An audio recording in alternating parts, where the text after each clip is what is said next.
Hello and welcome to Quantitative Data. What does it mean?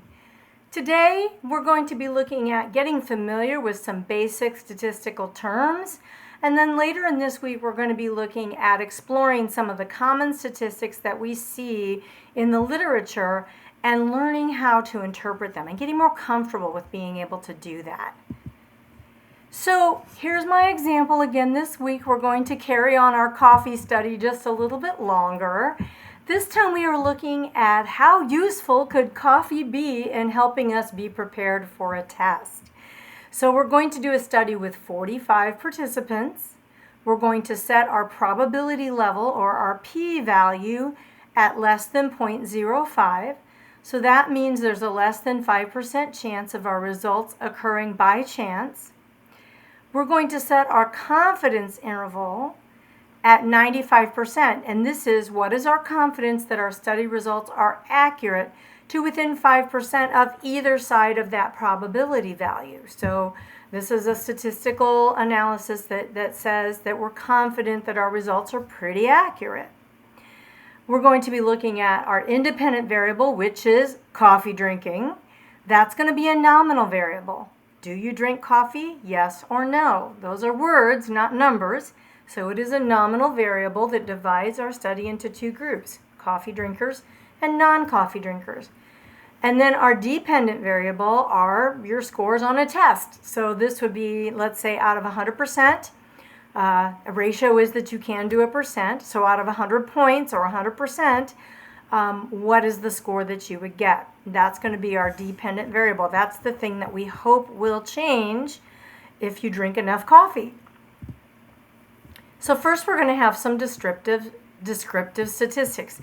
These are called univariate statistics because they're just looking at one aspect, one. So univariate, one aspect of the statistics. And these are expressed as n and percent. So the n is the number. So in our sample we have 45 people. So our number, or n, of study participants is 45. If we divided our study into two groups of 23 and 22, we would say that 23, we're going to give them coffee every morning. So n equals 23, or 51.11% of our sample. And if 22% do not drink coffee every morning, the n of those not drinking coffee is 22, with a percent of 48.89%. So this is totally made up, but if we were making up our test results, what we would be hoping to see is a nice bell-shaped curve of those 22 and 23 participants. And so we might see a bell curve that kind of has a central tendency in the middle of those 100 points for students who maybe didn't drink coffee. And for those who did drink coffee, we would see that bell curve shifting to the right a little bit. Please pardon my bad drawing. This is for illustration purposes only. But what I'm trying to demonstrate with this is that we have a spread of points. We know that not everybody is going to score 100, not everybody is going to score 40 on our test. There's going to be a variety of points along the way. So we have to look at the spread of points. And those are some of the statistics that we need to be aware of when we are analyzing our data. So we have to know a few descriptive things about our data set. We have to know the measures of central tendency. Now, you've probably heard of mean, median, and mode before, but what I want you to remember with this is that those are all considered to be measures of central tendency. They are ways to look at what does the middle of our data set look like. What does it look like in the middle? Okay, the mean is the mathematical average. So that's often what we think of when we think of central tendency. We think of what is the middle, that's the mean. So if we had scores ranging from 0 to 100, the middle would be 50.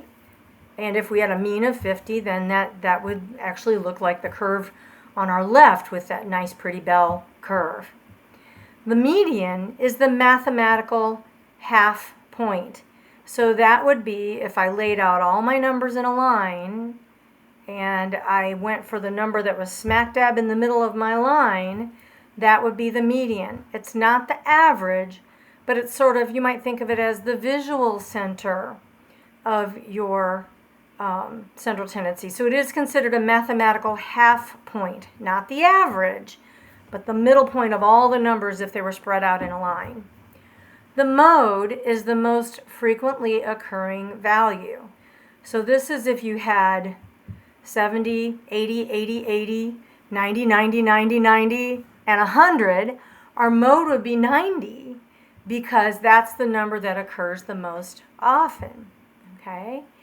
So when we have what's called a symmetrical distribution or a parametric distribution, that's another way that it's stated, then the mean, the median, and the mode all lay flat on top of each other. To do your mathematical calculations, they all turn out to be very close to the same number. If they are not close to the same number, say in our spread of 100 points, if the average score is 75, but we have a few lower scores that are pulling our median down a little bit, then the numbers are not going to lay nicely on top of each other. So our mode, our median, and our mean are not going to lay nicely on top of each other, and then we have an asymmetrical distribution or a non-parametric distribution.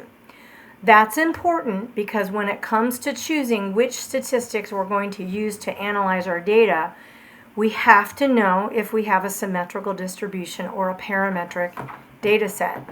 If it's non-parametric, then we have to use statistics that use the median as the rule for assessing the data set, not the mean. So just kind of bear that in mind a little bit. But all of those are measures of central tendency. Okay? So we need to know where the center is, but then we need to know what the normal amount of variance away from that central tendency is. What's the deviation?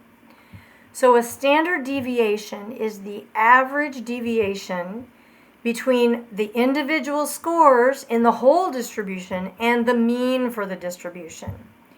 So what we're thinking of this, think of this as, if you're looking at that picture of the data set there with that pretty bell-shaped curve, one standard deviation is going to hold 68% of the participants' results. Okay, so 68% of the participants are going to have a score that falls 68%, within one standard deviation. 68% are going to fall within one standard deviation on either side of the mean. Okay, so in this case, it looks like our standard deviation is from 2.9V to 3V. It's 0.1 is one standard deviation plus or minus of the mean. So if we were looking at our 100-point test results, and let's just say our mean is 50 and our standard deviation is 3, that would mean that 68% of the people who took the test would fall between 47, which is 3 below 50, and 53, which is 3 above 50. So that 68% is going to remain constant. That's the typical of what a standard deviation is. 2 standard deviations will hold 95% of the participants' measurements. Okay? So the standard deviation, that's how far away from the middle, okay, based on a mathematical calculation. Variance means how far are the numbers spread out from each other, okay? So they're related to each other, standard deviation and variance, but they're not the same thing. So if you look at the whole data set, how far apart are each of the points of data from each other? And the range is what is the whole spread. So if on our test of 100 points, if we had people that scored as low as 38 and people that scored as high as 100, our range would be 38 to 100. But our variance could be, let's say our average variance was 2 or 3 points apart of all the people who took the test. That does not tell us, though, how many of them fell within that one standard deviation and what that one standard deviation was. That would be a different mathematical calculation. So measures of central tendency, mean, median, mode. Deviation from that central tendency includes standard deviation, variance, and range. All right, so those are our descriptive statistics describing what our data set looks like. Now we're ready for some inferential statistics to help us test our hypothesis. So we're trying to make inferences about our coffee drinking in this case. So we're going to look at the null hypothesis and the alternative hypothesis. We have to make some predictions before we run our statistics. The null hypothesis says it just happened as a result of chance. There was no statistical significance. Nothing really happened because we caused it to happen through our intervention. So the observed outcome is due to chance. That's a null hypothesis. The alternative, or sometimes called the research hypothesis, is that the outcome is due to a relationship between the variables. There was a relationship between the coffee drinking and how you performed on the test that is not due to chance. That would be the alternative or the research hypothesis. All right, now let's get down into what are some actual inferential statistics. This is an example of a paired samples t-test using our coffee example, all right? So we're first going to talk about the paired samples t-test, and then we'll talk about the non-parametric version, which is the Wilcoxon sign ranks test. So in a paired samples t-test, this is your classic quasi-experimental pre-test, post-test. So you had to know what that was before you ever got to this point. Going back to what we learned in week 7, we have to know what a pre-test, post-test quasi-experimental study is. So in this case, we have everyone take the test. We give everyone some coffee. We have everyone take the test again. It's a paired sample because you're looking at the same group with paired points in time, pre-test and post-test, all right? So you can already probably think of some limitations, right? What do you think they might be? Do you think that maybe there's a practice factor, that because they took the test once, maybe they knew what the questions were and they thought about them a little bit and they could respond in different ways? That could have changed our results a little bit. Maybe they had time to go out and study, so then there's a confounding variable entering that they actually did some studying. So we don't know if that caused the results with the post-test, right? So now let's talk a little bit about the Wilcoxon signed ranks test. Remember when we talked about that pretty parabolic parametric data set, and what happens if we don't have that? What happens if the mean, median, and mode are not lying on top of each other? Well, then we can't use a paired samples t-test because it violates the assumptions of the paired samples t-test. So we have to use a different statistic. We can't use the mean to help us tell where the middle is and to help us run our statistics. We have to use the median. Thankfully, we have SPSS and other applications that will run that for us. We don't have to do the math ourselves. And the non-parametric version is the Wilcoxon sign ranks test. Sometimes called the Mann-Wilcoxon. You'll see different names for it sometimes. But if you see that name Wilcoxon, it is the paired samples alternative. One thing I'm going to ask you to know is which of the non-parametric tests is for a paired sample, like a paired sample t-test. So remember Wilcoxon with that. What about an independent samples t-test? These are used for a little bit different study design. This is when you have two groups that you're comparing to each other. And here we have two groups compared at pre-test and two groups compared at post-test. All right? So the samples are considered independent because they are two separate samples. A sample that is drinking coffee and a sample that is not drinking coffee. But in this case, we're comparing the groups to each other. So now at the pre-test, we're kind of hoping that the groups are going to be fairly the same, that there's not much difference between the two groups. And then group number 1, we give no intervention. And group number 2, we give the coffee. And then we have them take the post-test again. And this time we are hoping to see a statistically significant difference. Now with an independent samples t-test, again, we have to have a parametric data set. We have to have the mean, median, and mode lying on top of each other. And if they aren't, we cannot use the independent samples t-test. We have to use a non-parametric version because the data set does not make a pretty parametric parabola. It makes a non-parametric curve. So that would mean that we have to use the Mann-Whitney U-test. The way that I remember this, I always have a hard time remembering this because Wilcoxon, Whitney, they both start with W. Mann-Whitney has two hyphenated names, and it is two groups. Okay, independent samples is two groups. Mann, Whitney, two groups. Wilcoxon and paired samples is one group pre and post, where you pair by time. Okay, hopefully that helps you remember it just a little bit better. What are some of the limitations in this study? Well, for one, we don't have very many people, so our study may be underpowered. It probably is underpowered, which means we might get a type 2 error. And again, we can have the same confounding variables. People could go study in between test 1 and test 2. People have a test-retest factor going on where they've had they've practiced the test, and that sort of thing. So it could be that the results and the change is due not to the coffee, but to something else. We're trying to factor that out a little bit by splitting our sample into two groups. But again, it's underpowered, so how do we know, right? Okay, so here's our t-test results. By the way, these are totally made up results throughout for example purposes only. I did not actually do the coffee study, all right, so just know that.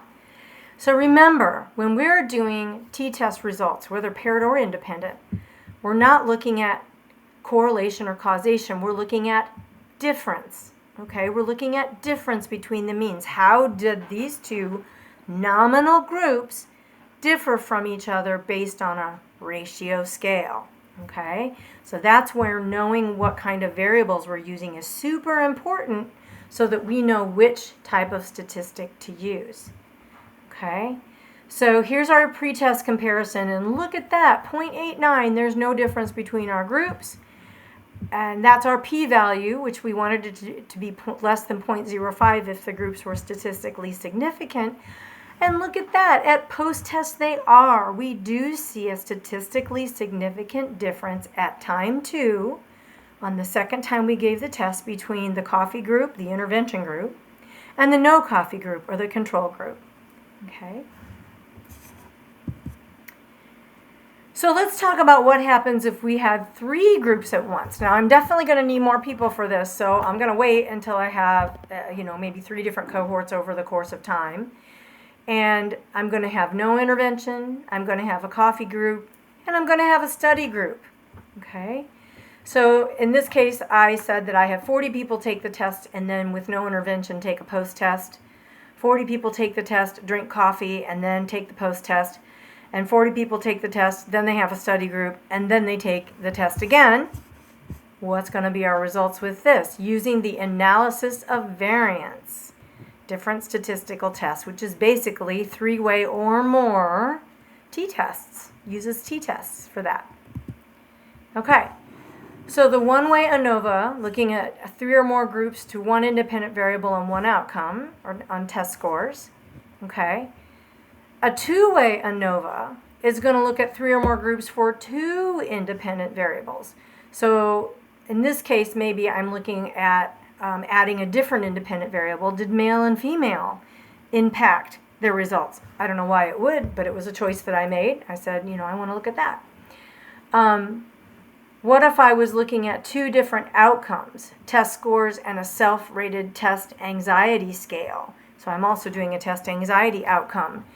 Then I would be using a multivariate ANOVA, or what's called a MANOVA, okay?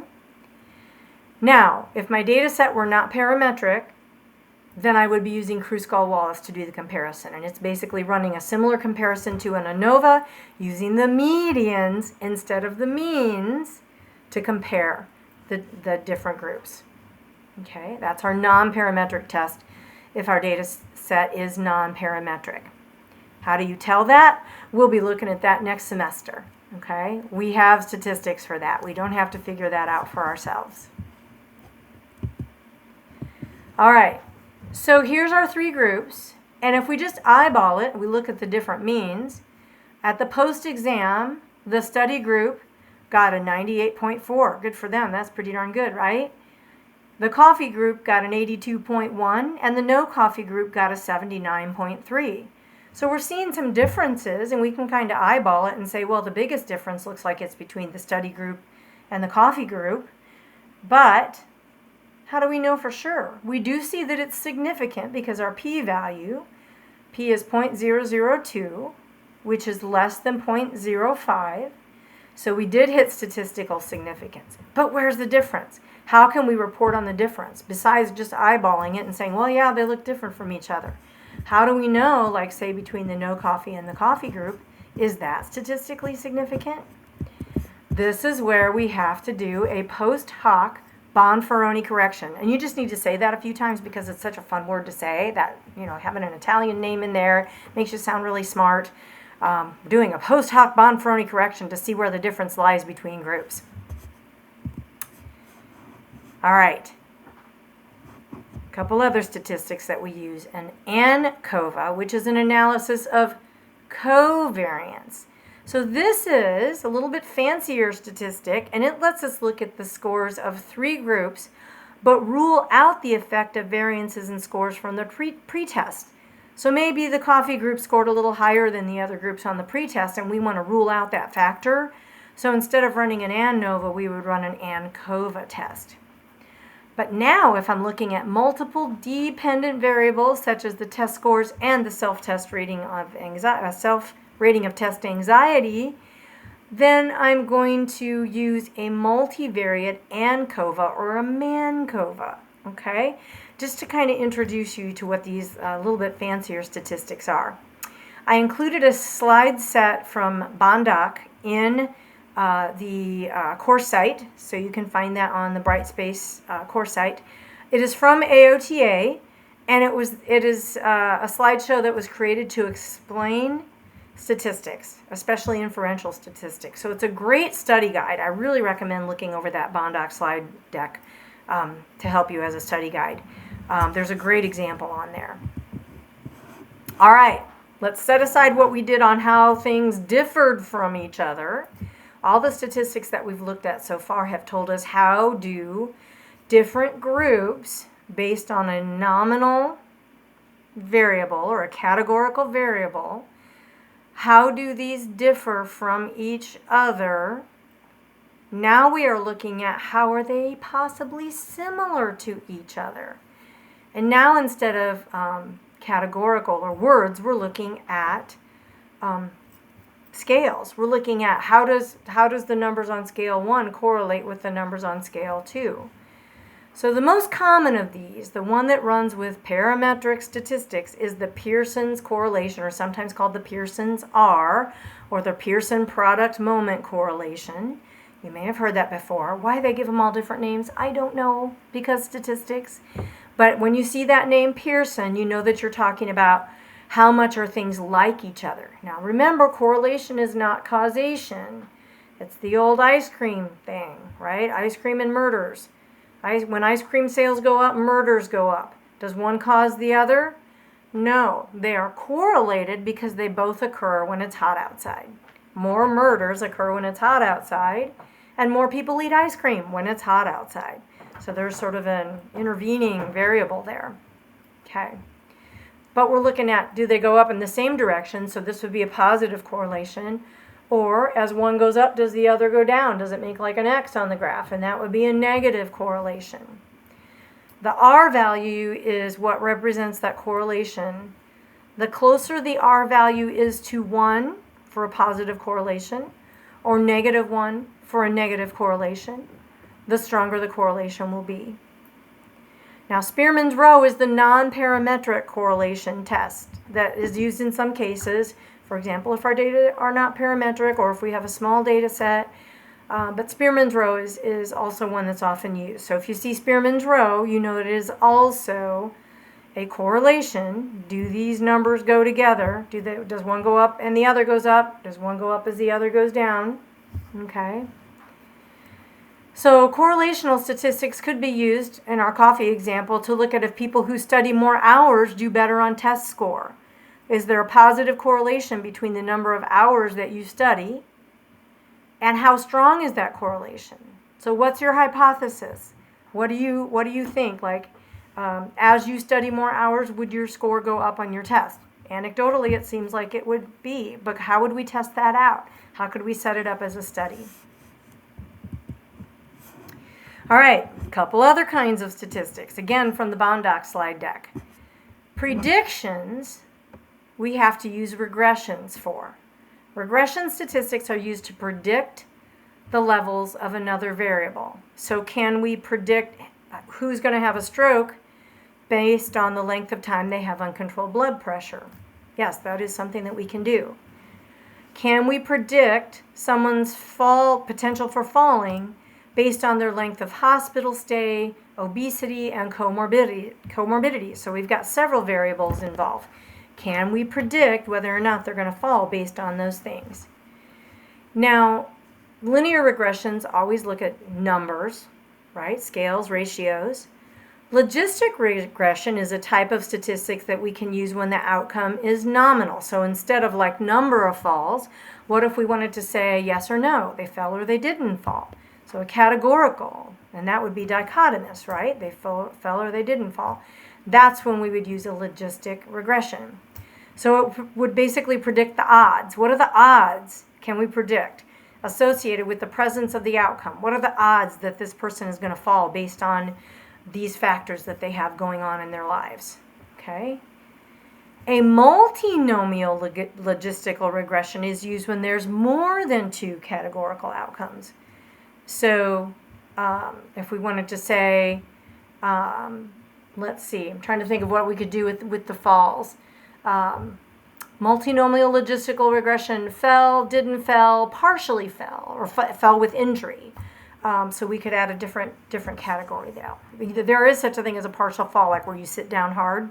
So anyway. All right. Different statistic entirely. So we're done with predictions. We're done with correlations. Now, what happens when all our data are categorical? They're all words, but we want to run a statistical analysis. So for example, if I wanted to look at, there was a correlation, or there was a relationship between obesity and watching a lot of TV. And I'm not saying hours of TV here, it's just yes or no. Do you watch TV? Don't you watch TV? Okay. Are you obese? Are you not obese? Okay. So this is a chi-square test, and you can see how it's laid out there, that you just basically make a grid, and if I were doing it by hand, I would just put the hash marks in. So all these people who are categorized as obese said they watch TV, and I got 10 of them.